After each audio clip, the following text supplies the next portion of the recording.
గత బీఆర్ఎస్ ప్రభుత్వం అనేక హామీలు ఇచ్చి విస్మరించిందని ఏ ఒక్క సమస్యను పరిష్కరించినా పాపాన పోలేదని సిపిఐ జిల్లా కార్యదర్శి ముడుపు ప్రభాకర్ రెడ్డి అన్నారు. డబుల్ బెడ్రూమ్ ఇళ్లలో జరిగిన అవినీతి అక్రమాలను బయటకు తీసి డబ్బులు వసూలు చేసిన బాధ్యులపై చర్యలు తీసుకోవాలన్నారు.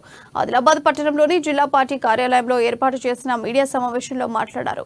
10 ఏళ్ల పాటు సిపిఐ ఆధ్వర్యంలో అనేక సమస్యలపై ధర్నాలు, ఆందోళనలు, రాస్తారోకోలు చేశామని, కానీ అప్పటి ప్రభుత్వం ఏమాత్రమూ స్పందించలేదని ఆరోపించారు. బర్రె మీద వానబడ్డట్టు వ్యవహరించిందని ధ్వజమెత్తారు. పేదలకు బీఆర్ఎస్ హయాంలో అన్యాయం జరిగిందన్నారు.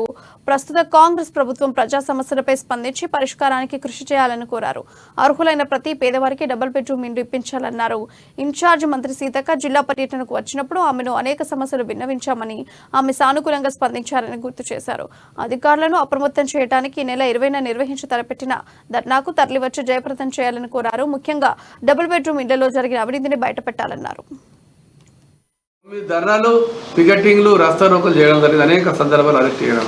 అట్లనే దాదాపు 3 నెలల పాటు సిపిఐ పార్టీ ఆధ్వర్యంలో కలెక్టర్ కార్యాలయం ముందు దాదాపు 100 రోజుల నిరాహార దీక్షలు కూడా చేయడం జరిగింది. కానీ టీఆర్ఎస్ ప్రభుత్వం కేసీఆర్ పాలనలో ఒక్కనాడు కూడా ఈ అధికారి వచ్చి కానీ మేము సమస్యలు పరిష్కరిస్తామని కానీ, ఎమ్మెల్యేలు కానీ, జోగురామన్న గారు కానీ, మంత్రి ఇంద్రకాంత్ రెడ్డి గారు కానీ టీఆర్ఎస్ ప్రభుత్వంలో స్పందన లేకుండా ఒక బర్రె ఎట్లయితే వాన పడితే మంచిగా హాయిగా పడుతుంది అట్లా ఆ విధంగా టీఆర్ఎస్ ప్రభుత్వం మంచిగా నీళ్ళలో అన్నట్టు హాయిగా నిద్రపోవడం జరిగింది. మేము 10 సంవత్సరాలు అన్యాయం జరిగింది కాబట్టి ఆదిలాబాద్ జిల్లాలో కానీ, ఆదిలాబాద్ పట్టణంలో కానీ అదే సమస్య కొరకు మళ్ళీ కాంగ్రెస్ ప్రభుత్వం వచ్చింది. మా మిత్రపక్ష ప్రభుత్వం ఆ టీఆర్ఎస్ అవినీతి చేసినాయి. డబుల్ బెడ్రూమ్ లో డబ్బులు తీసుకోవడం కానీ, డబుల్ బెడ్రూమ్ అవకతవకలు జరిగినాయి కానీ అవన్నీ క్యాన్సల్ చేసి కొత్తగా మళ్ళా ఎంపిక చేసి డబుల్ బెడ్రూమ్లు కేటాయించాలి కాంగ్రెస్ ప్రభుత్వాన్ని కోరుతా ఉంది, అధికార యంత్రాన్ని కోరుతా ఉంది.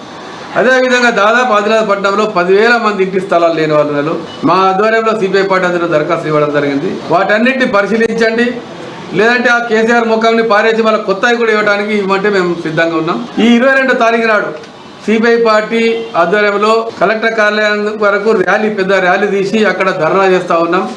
ఎవరికైతే ఇంటి స్థలాలు లేవో, ఎవరికైతే డబుల్ బెడ్రూమ్ లేదో, ఎవరైతే ప్రజా సమస్యల పరిష్కారం